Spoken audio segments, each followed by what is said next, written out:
श्री शिवाय नमस्तेभ्यम। अभी शिव पुराण की कथा गुरु जी की मालेगांव महाराष्ट्र में चल रही है। दोपहर 2 बजे से 5 बजे तक। पुण्य शिव महापुराण कथा, इस कथा का नाम है पुण्य शिव महापुराण कथा, जिसमें गुरु जी ने पुण्य क्या है, पुण्य हम कहाँ से और कैसे कमा सकते हैं, हमें किस तरह से पुण्य का फल मिलता है, इस बारे में बहुत ही अच्छे से समझाया। और पुण्य की पूंजी क्या है उसके बारे में भी बताया। बहुत सारे लोगों ने पत्र लिखा और पत्र में उन्होंने उपायों को भी, किस उपाय को करके उन्हें क्या लाभ हुआ, ये भी बताया। तो आइए आज की कथा अगर आपने नहीं सुनी है तो पूरी कथा संक्षेप में सुने और उन उपायों के बारे में भी अवश्य सुने, उन पत्रों के बारे में अवश्य सुने जिन उपायों को करके बहुत सारे लोग ठीक हो चुके हैं। तो आइए शुरू करते हैं कि पुण्य की पूंजी क्या है, पुण्य क्या है। जब हम 2 कदम चलकर मंदिर या फिर शिव पुराण सुनने जाते हैं या वाहिगुरु सत्संग सुनने जाते हैं, सतगुरु के पास जाते हैं, कथा पंडाल जाते हैं, भगवान से मिलने जाते हैं, मतलब कि हमारा पुण्य की जो पूंजी है वो अर्जित है। पुण्य की जो पूंजी है वह पूंजी अभी हमारा बढ़ा हुआ है। पुण्य का जब पलड़ा पड़ता है तभी हम परमात्मा के पास जाते हैं, और पाप का जब पलड़ा पड़ता है तब हमारा मन माला में नहीं लगता। चाहे कितना भी नाम बचे, जपे, नाम जपे, भजन कीर्तन सब ये छुड़वा देता है। चाहे वो शिव पुराण हो या भागवत पुराण, ये सब हमसे दूर कर देता है। सत्संग से हम दूर हो जाते हैं। जो लोग अच्छे हैं, अच्छे व्यक्ति हैं, जो भगवान के भजनानंदी हैं, उन्हें हमसे दूर कर देता है और बुरी संगत में बैठा देता है। तो इससे हम समझेंगे कि हमारा पुण्य का पलड़ा भारी है या पाप का। और कभी कभी ऐसा होता है कि एक कौड़ी हमारे घर में ऐसी आ जाती है जो हमारे पूरे पैसों को बर्बाद कर देती है, खर्च कर देती है। जैसे मांसाहार, जुआ, वेश्यावृत्ति, मदिरापान, और हमारा घर जो है ये सब में बर्बाद हो जाता है। और पुण्य की कौड़ी एक ऐसी कौड़ी आ जाती है, एक ऐसा पैसा आ जाता है जो शिव पुराण जैसी कथा करा देती है और घर को खुशियों से भर देती है। इसी पर गुरुजी ने एक कथा भी सुनाई है कि एक व्यक्ति को उसकी पत्नी ने कहा था कि आप बाज़ार से कौड़ी खरीद के लाओ। वह व्यक्ति प्रतिदिन बाज़ार जाता और कौड़ियाँ खरीद के लाता। एक बार उस नगर का राजा बहुत बीमार हो गया था, तो उसके नगर में जब उनका इलाज के लिए बुलाया गया वैद्य को, तो उन्होंने कहा कि इन्हें कौड़ियों की बहुत आवश्यकता है, कौड़ियों की जो है उन्हें औषधि बना के पिलाई जाएगी। तो जब राजा ने खोजा अपने राज्य में तो उन्हें कौड़ी मिली ही नहीं। दुकानों में ढूंढा, वहाँ भी नहीं मिली। सारी की सारी दुकानें कौड़ियों रहित हो गई थी, कौड़ियाँ कहीं नहीं मिल रही थी। फिर किसी ने कहा कि उस व्यक्ति के पास कौड़ी मिल सकती है क्योंकि वह प्रतिदिन कौड़ी खरीदता है। जब उस व्यक्ति के पास राजा के दूत गए तो उन्होंने कौड़ी देने से इनकार कर दिया क्योंकि उसने उसके पैसे चुकाए थे। तो राजा के दूतों ने कहा ठीक है, हम इसके बदले तुम्हें हीरा, मोती, माणिक्य देते हैं, तुम ये कौड़ी हमें दे दो। जब वो व्यक्ति कौड़ियाँ देने लगा तो बार बार वो कुछ ढूंढता, उस तरह कौड़ी देता, फिर थोड़ा सा देता, फिर जैसे कुछ ढूंढता उस तरह से। इस तरह तो जो राजा के गण थे वो परेशान हो गए और उन्होंने उनसे धमकाते हुए कहा कि तुम एक बार में क्यों नहीं दे देते, बार बार में क्या इस तरह हाथ फेर रहे हो कौड़ी में। तो उस व्यक्ति ने कहा, मैं ये सोच रहा हूँ क्या आखिर इन कौड़ियों में, मैं ढूंढ रहा हूँ कि आखिर इन कौड़ी में वो ऐसी कौन सी कौड़ी है जिसके आने के बाद मेरी सारी कौड़ियाँ, मेरी जो संचित की हुई है, जो पहले से जमा की हुई मेरी कौड़ी है, वह सब मेरी चली जा रही है। तो इसी तरह हमारा पुण्य भी अर्जित होता है, संचित होता है। तो जब हमारे घर में कोई ऐसी कौड़ी आ जाती है जो हमसे अच्छा काम करा देती है, और जब कभी ऐसी कौड़ी आ जाती है जो हमारा घर बर्बाद कर देती है। दूसरी बात, गुरुजी ने ये कहा कि हमें शरीर से नहीं, आत्मा से सत्संग करना चाहिए, क्योंकि शरीर का साथ यही तक है और आत्मा ही है जो हमारे संग जाएगी। इसमें उन्होंने कहा, मत बुरे कर्म कर बंदे वरना पछताएगा, भगवान की नजरों से तू बच नहीं पाएगा, तू बच नहीं पाएगा। अरे ओ अज्ञानी मत करना दानी, जैसा किया तूने तेरे आगे आएगा, भगवान की नजरों से तू बच नहीं पाएगा, तू बच नहीं पाएगा। हमें मन से और अपनी आत्मा से अच्छे कर्म करना चाहिए, क्योंकि शरीर तो यही रह जाएगा। इसीलिए हम कभी भी किसी का बुरा न सोचें, मन में हमेशा सबके प्रति प्रेम रखें, करुणा रखें। और इसके साथ उन्होंने ये भी कहा कि अभी शिवयोग आ गया है और कलयुग समाप्त हो गया है, क्योंकि शिवयोग में हर कोई मंदिर जा रहा है। और जब हम मंदिर जल चढ़ाने जाते हैं, मंदिर में जब घर का कोई एक सदस्य भी जल चढ़ाता है तो उसके घर के सारे सदस्य तर जाते हैं। और जब हम मंदिर में जल चढ़ाते हैं तो हम पूर्ण भरोसा और विश्वास के साथ ही तो जल चढ़ाते हैं। इसीलिए उन्होंने कहा कि जब हम सुधरेंगे तो जग सुधरेगा, इसलिए सुधरना सबसे पहले हमें ही है। और इस पे कहा कि जब हम जल चढ़ाकर लौटते हैं तब हम खाली लोटा नहीं लाते, उसमें जो जल लाते हैं वह कुबेर का भंडार होता है।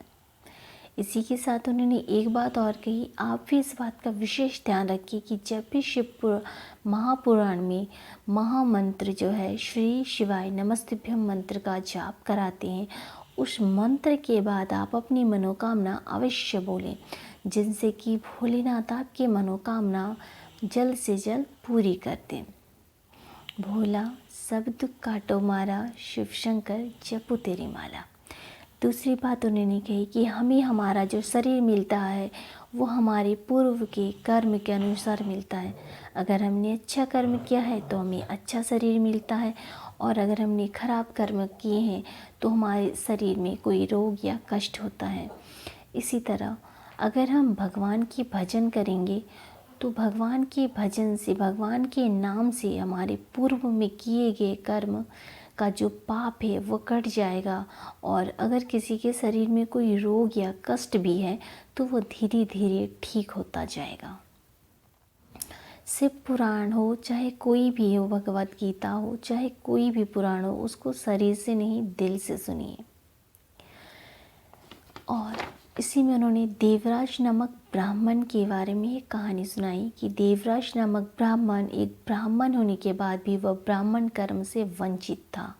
ब्राह्मण का कर्म होता है कि वह प्रतिदिन माला करे, भगवान का नाम स्मरण करे, गायत्री मंत्र जपे, शिव नाम, राम नाम, कृष्ण भगवान सबकी उपासना करे, जो भी भजे केवल प्रभु का नाम भजन कीर्तन करे। पर अगर वो ब्राह्मण होकर भी ब्राह्मण के कर्म से वंचित हो तो भोलेनाथ उन्हें कभी माफ़ नहीं करते। फिर भी अगर कोई भोलेनाथ को दिल से पुकारते हैं तो वह अवश्य सुनते हैं। इसीलिए तो कहते हैं कि अकाल मृत्यु वह मरे जो काम करे, चंडाल का अकाल इसका क्या बिगाड़े, जो वक्त हो महाकाल का। शायद इसीलिए एक बात उन्होंने बहुत ही अच्छी कही है कि देवताओं ने 33 कोटि देव देवताओं ने अमृत पिया और विष को अगर किसी ने पिया तो वह मेरे हमारे महादेव ने पिया। 33 कोटि देव सीमित हैं। देव एक क्षेत्र, एक जगह, एक स्थान तक ही सीमित हैं। जो जल के देव हैं वह जल तक ही सीमित हैं। पवन देव हवा तक सीमित है। अग्निदेव अग्नि तक ही सीमित है। अन्न देव अन्न तक सीमित है। चंद्रदेव शीतलता तक सीमित है। सूर्यदेव प्रकाश तक सीमित हैं। पर हमारे महादेव की कोई सीमा रेखा नहीं है, उनकी कोई परिधि नहीं है, उनकी कोई क्षेत्र नहीं है। वह देवलोक, पाताल लोक, नागलोक, गंधर्व लोक, रसातल, पितृलोक हर जगह मौजूद हैं। हर जगह उनका अस्तित्व है, जन्म से लेकर मृत्यु तक। और मृत्यु के बाद भी केवल और केवल महादेव ही साथ देते हैं।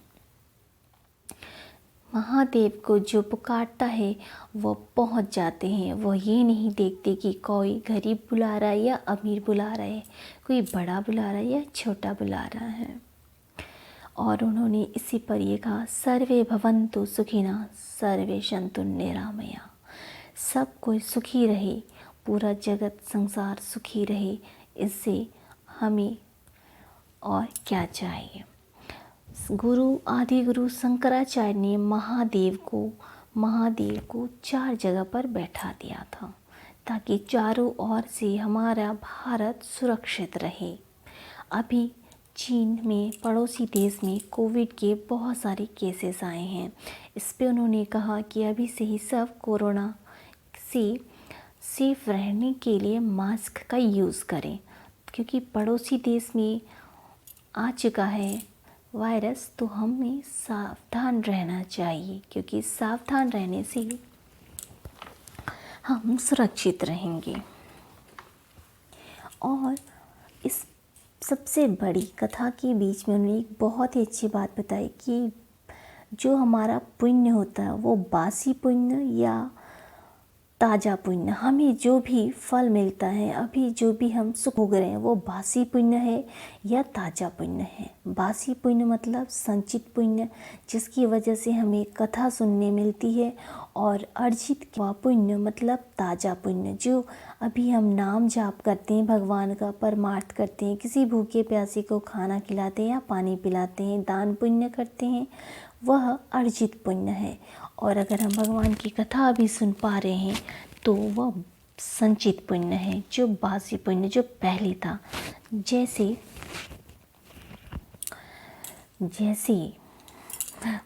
पूर्व में किए गए अच्छे कर्म की वजह से हम कथा में बैठ गए। पूर्व में किया गया अच्छा कर्म हमें कथा में बैठा दिया, ये संचित पुण्य है। पर कथा में बैठने के बाद अगर हम मन से, दिल से भगवान का नाम स्मरण करें, भजन कीर्तन करें, शिव भक्ति करें, तो ये ताज़ा पुण्य है। कथा में बैठ गए और मन नहीं लग रहा है, इधर उधर ध्यान जा रहा है, तो फिर इसमें आप पुण्य अर्जित नहीं कर पा रहे हैं। बासी पुण्य और अर्जित पुण्य में क्या अंतर है, अच्छे से समझ लीजिए। मान लीजिए कोई व्यक्ति कहीं 500 रुपया लेके जाता है। 500 रुपया जब वो लेके जाता है तो उसका पैसा खर्च हो जाता है। फिर वह कुछ काम करके थोड़े से पैसे कमाता है और दुकान लगाता है, और कुछ ही दिन में उसे लगभग 10,000 तक का लाभ हो जाता है। तो ये उसका अर्जित पुण्य है। जब वो गया था तो वो लेके गया था, जो वो संचित पुण्य था, पर जो उसने कमाया वो अर्जित पुण्य है। सिर्फ कथा में पहुंच जाना अलग बात है, और शिव कथा में डूब जाना, उसमें लीन हो जाना अलग बात है। तो शिव कथा में पहुंचना ये हमारा संचित पुण्य है, और शिव कथा में लीन हो जाना, शिव जी की भक्ति में डूब जाना, ये हमारा अर्जित पुण्य है। वो उन्होंने कहा कि पानी में डूबोगे तो मर जाओगे, और शिव कथा में डूबोगे तो तर जाओगे। खाली न जाता कोई दर से तुम्हारे, मैं भी खड़ा हूँ नन्हे बाहें पसारे। अपने हृदय से लगा लो गिरा जा रहा हूँ, उठा लो, भूले अपने दर से अब तो हटा लो, गिरा जा रहा हूँ, उठा लो। तो सब सोचिए, अवश्य सोचिए जब भी आपको समय मिले कि हमने कौन सा अच्छा कर्म किया था पूर्व में, जिसकी वजह से हमें शिव पुराण, महापुराण जैसी कथा सुनना मिल रहा है। आज जब पुण्य पिछले किए गए हैं, पुण्य प्रबल हुआ, तो हमें शिव पुराण की कथा सुनने को मिली। जैसे कोई बच्चे पैसों की गुल्लक को फोड़ते हैं, तब उस पैसों से बड़ी सी गिफ्ट आ जाती है, पर वो गुल्लक पहले थोड़ी थोड़ी दे के भरी जाती है। उसी तरह पुण्य भी थोड़ी थोड़ी अर्जित की जाती है, और जब पुण्य की गुल्लक फूटती है तो इस तरह के सत्संग का हमें लाभ मिलता है। इस पे एक कहावत उन्होंने अवश्य सुनाई कि एक साधु बैठे थे और एक जवान युवक ने आके उनसे कहा कि गुरुवर, मैं आपका शिष्य बनना चाहता हूँ, आपके चरणों में रहना चाहता हूँ, क्या आप मुझे स्वीकार करेंगे? संत ने कहा कि हाँ, परमात्मा ने तुझे स्वीकार किया है तो मैं क्यों नहीं कहूँगा। तो युवक ने कहा, परंतु गुरुदेव, मैं तो जुआ, मदिरापान, वेश्यावृत्ति, व्यभिचार इस तरह के गलत कर्म करता हूँ, फिर भी क्या आप मुझे स्वीकार करेंगे? संत हंसने लगे। उन्होंने कहा, हाँ, मैं तुम्हें फिर भी स्वीकार करूँगा। युवक ने सोचा, इतना गलत काम करने के बाद भी अगर संत मुझे स्वीकार करेंगे तो ये तो बहुत ही अच्छी बात है। उन्होंने कहा, तो फिर संत ने कहा कि ठीक है, मैं तुम्हें स्वीकार करूँगा, पर क्या तुम मुझे स्वीकार कर पाओगे? उन्होंने कहा, हाँ बोलिए, मुझे क्या स्वीकार करना है आपको? तो उन्होंने कहा कि ठीक है, तुम मुझे वचन दो कि तुम मेरी उपस्थिति में कोई गलत काम नहीं करोगे। युवक ने संत को वचन दिया कि वह गुरु जी की उपस्थिति में कोई गलत काम नहीं करेगा। और उन्होंने मन ही मन सोचा कि गुरु जी के सामने मैं थोड़ी ना मदिरा पान करूँगा, जुआ खेलूँगा, मैं तो अकेले में ही करूँगा, गुरु जी के सामने तो नहीं करूँगा। ऐसा सोच के वो चला गया। फिर जब वो इस तरह सोच के कोठे पर गया, वैश्या को देखा, तो वैश्या के चेहरे में भी उसे गुरु जी दिखाई पड़ा। वो वहाँ से भागा। फिर वो दारू वाले के पास गया। जब वो दारू वाले के पास गया तो जो दारू ला रहा था उसकी आंखों में उसे गुरुजी की आंखें दिखी। उसे ऐसा लगा गुरुजी उसे घूर रहे हैं। वह वहाँ से भी भागा।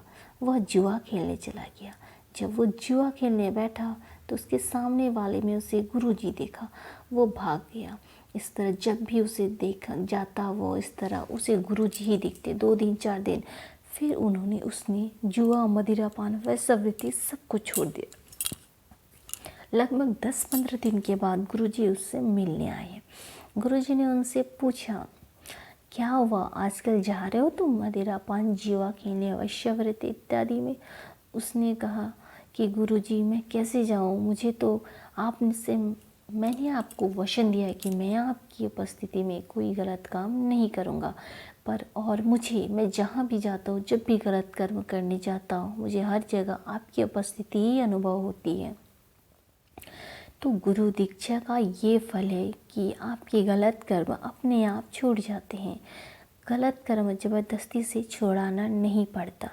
अगर आपने किसी को वचन दिला दिया तो वो नहीं छूटेगा जब तक अंदर से व्यक्ति सुधरना ना चाहे। जब व्यक्ति भीतर से सुधरना चाहता है तभी वह सुधरता है। कसम खिलाने से व्यक्ति नहीं सुधरता है। जब वो भीतर से सुधरता है, जब उसे लगता है कि मेरा महादेव मुझे हर तरह देख रहा है, हर जगह मुझे देख रहा है, जब भीतर से ऐसा सोच लिया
मुक्ति का जरा तू जतन कर ले, रोज थोड़ा थोड़ा शिव का भजन कर ले। जब भगवान की कथा पंडाल जाते हैं, मंदिर जाते हैं, भजन कीर्तन जहाँ पर होता है वहाँ जाते हैं, वहाँ चोरी बिल्कुल भी नहीं करना चाहिए। वहाँ जो चोरी करते हैं, वहाँ पर जो चोरी करते हैं उनके 71 पीढ़ी सीधे नरक में पहुँच जाते हैं। शरीर और मन, हमारा शरीर परमात्मा तक भले ना पहुंच पाए, पर हमारा मन जो है वह परमात्मा तक अवश्य पहुंचना चाहिए। इस पे उन्होंने एक बहुत ही सुंदर कथा सुनाई कि एक नगर में एक संत और वैश्या का घर आमने सामने था। जो वैश्या थी वह वैश्यालय जाने से पहले प्रतिदिन 5 मिनट भगवान की भजन कीर्तन करती, प्रार्थना करती, अपने घर के मंदिर में भगवान की आरती करती, दिया करती और फिर अपने काम में लग जाती। वही बगल एक संत रहते थे, वह प्रतिदिन देखती थी कि वैश्य के घर में कितने ग्राहक आ रहे हैं। एक दिन उस संत ने वैश्य से कहा कि मैं तुमसे एक विनती करता हूँ, क्यों तुम इस शरीर को नष्ट कर रही हो? तो उस वैश्य ने कहा कि मैं भूखी मर जाऊंगी अगर मैं यह व्यवसाय ना करूँ तो संत ने कहा कि भगवान भोलेनाथ भगवान जो है हमारे परमात्मा, वह कभी किसी को भूखा नहीं रखते। तुम ये बुरे कर्म, गलत कर्म मत करो। वैश्य ने कहा ठीक है। वैश्य ने अपने गलत कर्म छोड़ दिए। कुछ दिन तक तो उसकी जमा पूंजी चली, उसके बाद फिर उसका घर चलना मुश्किल हो गया। तो उसने लोगों से मांगना शुरू किया, पर वैश्य को कौन दे भोजन? कोई वैश्य को भोजन देने के लिए तैयार नहीं हुआ। मुश्किल से वैश्या बीमार पड़ने लगी। वह फिर गई संत के पास, कहा गुरुजी मेरा घर नहीं चल रहा है, मैं कैसे चलूँ, मैं इस तरह भूखी मर जाऊंगी। गुरुजी ने कहा तुम्हें विश्वास करो भगवान भोलेनाथ भगवान पर, वो तुम्हारी भूखे नहीं मरने देंगे। ऐसे ही कुछ दिन चले, पर फिर किसी ने भी उस वैश्य की मदद नहीं की। लास्ट में वैश्य हार कर फिर से अपनी वैश्यवृत्ति करने लगी और फिर अपना घर उसका चलने लगा। इसी तरह देखते देखते 2 साल बीत गए और फिर एक दिन गुरुजी का भी स्वर्गवास हो गया और वैश्य का भी। दोनों मरने के बाद यमराज तक पहुँचे। जब दोनों यमराज के पास पहुँचे तो यमराज ने चित्रगुप्त से कहा कि जाओ वैश्य को वैकुंठ छोड़कर आओ और संत को नरक पहुंचा दो। यह बात सुनकर संत की आंखों में आंसू आ गए। उसने कहा कि मैंने तो जीवन भर लोगों का भला किया है, लोगों को मैंने ज्ञान दिया है, प्रवचन दिया है, फिर मुझे नरक और इस वैश्य को स्वर्ग क्यों? जबकि इस वैश्य ने हमेशा लोगों के घर बिगाड़े हैं, अपने शरीर से बुरे कर्म किए हैं, गलत कर्म किया, तो इसे स्वर्ग क्यों दिया जा रहा है? इस पर यमराज ने कहा कि यहाँ पर किसी के साथ भी गलत नहीं होता, यहाँ पर जो भी न्याय होता है वो निष्पक्ष होता है। इस वैश्य ने भले इस शरीर से गलत कर्म किए हो, पर मन से उसने हमेशा परमात्मा को याद किया है, दिल से याद किया है।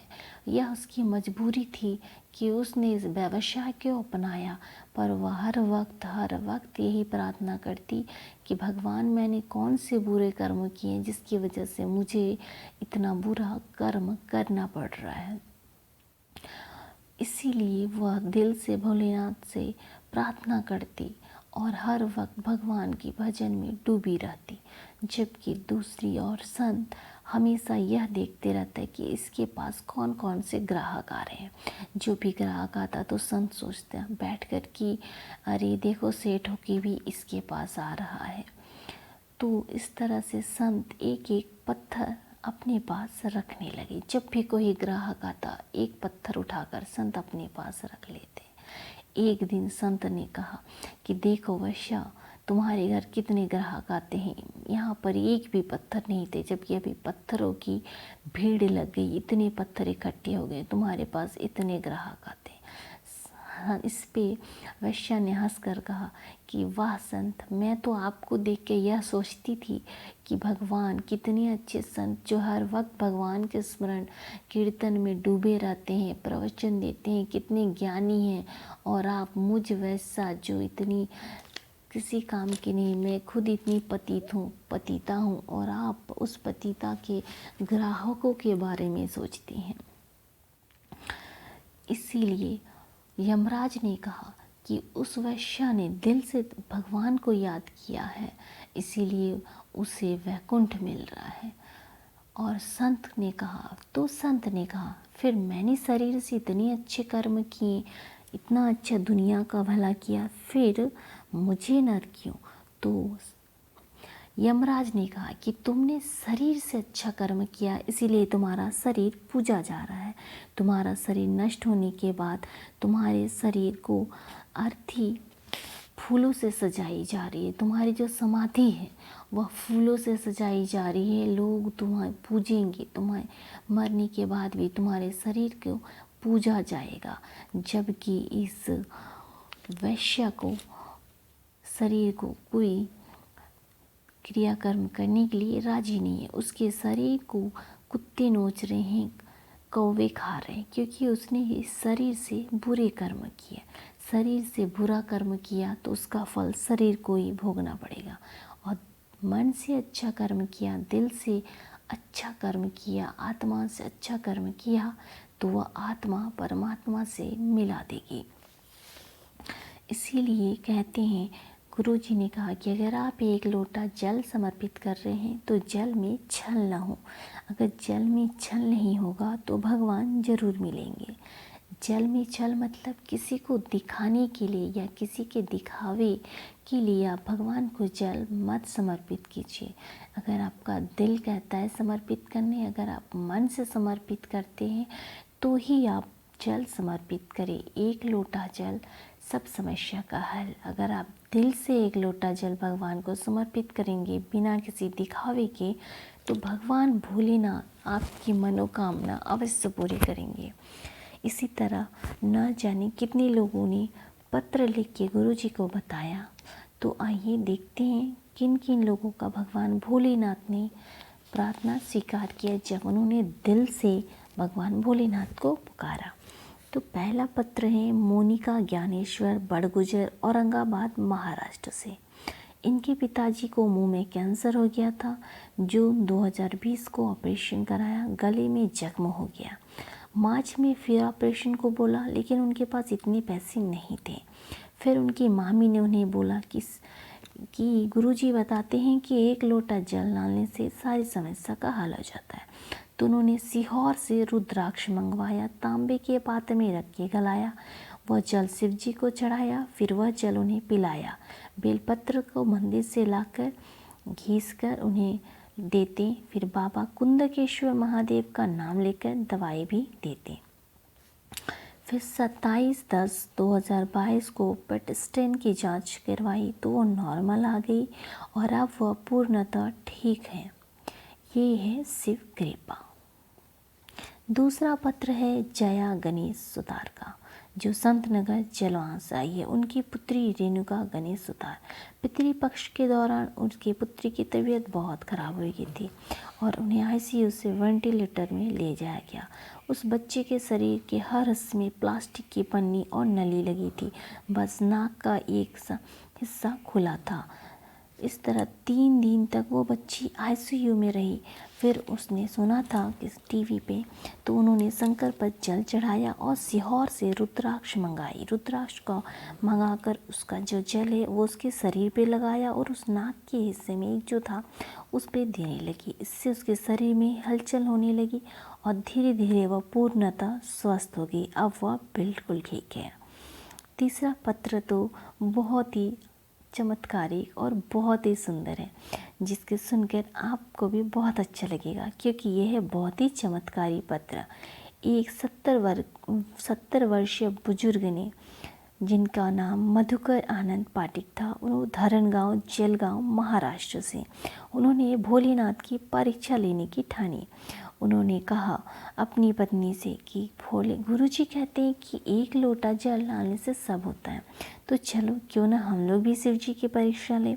वह पहले सरकारी नौकरी में पटवारी के पद पर कार्यरत थे। अब वो रिटायर हो चुके हैं और उनको कार्य में नौकरी जब वो कर रहे थे तो उन्हें कोई पदोन्नति नहीं मिली थी, उनकी कोई प्रमोशन नहीं हुआ था। फिर इसीलिए उन्होंने जिला अधिकारी कलेक्टर के ऑफिस में एक एप्लीकेशन दिया कि उन्हें भी कुछ समय के लिए प्रमोशन दिया जाए, भले वो रिटायरमेंट हो चुके हैं। और यह सब उन्होंने शंकर भगवान के बल पर किया। फिर उन्होंने अपनी पत्नी से कहा कि चलो मैं और तुम प्रतिदिन शंकर जी पे एक लोटा जल चढ़ाते हैं, देखते हैं कि भोलेनाथ रिटायरमेंट के बाद भी प्रमोशन कैसे देंगे। वह और उनकी पत्नी प्रतिदिन शंकर भगवान पर जल चढ़ाने लगे। अगस्त 2022 में उनकी बढ़ोतरी का लेटर आ गया और उन्हें 9 साल पहले से बढ़ोतरी का पैसा प्राप्त होगा, जो कि लगभग 9 से 10 लाख रुपया होगा। ये बाबा भोलेनाथ की कृपा से ही संभव हो गया है। इन्हें कहते हैं विश्वास। यह शिव की भक्ति है, शंकर पर विश्वास है। अगर शंकर पर सच्चा विश्वास हो तो समस्या कितना भी भारी हो। माना कि समस्या विकट है पर हमारे शंभु भी निकट है। अगर समस्या भारी है तो एक लोटा जल भी भारी है। ये है हमारे देवादिदेव महादेव शिव शंकर।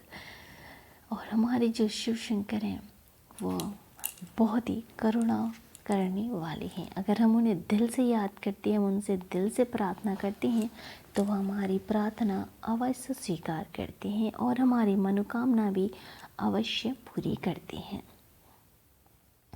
तो आइए हम और आप हमारे भोलेनाथ के चरणों में अपना थोड़ा सा ज़्यादा नहीं तो थोड़ा सा अपना भाव समर्पित करें, दिल से उन्हें याद करें और उनका शुक्रिया अदा करें कि उन्होंने हमें एक अच्छा स्वस्थ जीवन दिया है, एक सुंदर शरीर दिया है, एक सुंदर मन, परिवार, बच्चे, सब कुछ उन्होंने हमें दिया।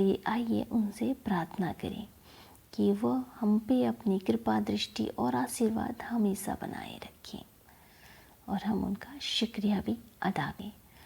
तेरा ही दिया मैंने खाया पिया है, तेरा ही दिया मैंने खाया पिया है, तेरा शुक्रिया है, तेरा शुक्रिया है। भगवान भोलेनाथ का ऐसे बहुत बहुत शुक्रिया। हम सब पे करुणा करने वाले महादेव जो हर जगह विद्यमान है, वह हम सब पे करुणा करे, अपनी कृपा दृष्टि और आशीर्वाद बनाए। ऐसी पूरी कथा को सुनने के लिए, संक्षेप में सुनने के लिए और बहुत सारे उपाय पाने के लिए मेरे चैनल को सब्सक्राइब करना बिल्कुल मत भूलिएगा, क्योंकि यहाँ पर आपको भोलेनाथ से जुड़े सुंदर सुंदर भजन एवं बहुत सारे सरल उपाय बताए जाएंगे, जिन्हें करके आप अपने जीवन को सुखी व सार्थक कर सकते हैं। क्योंकि भगवान हर वक्त हर क्षण हमारे साथ मौजूद हैं और वह किन किन उपायों से, किन तरीकों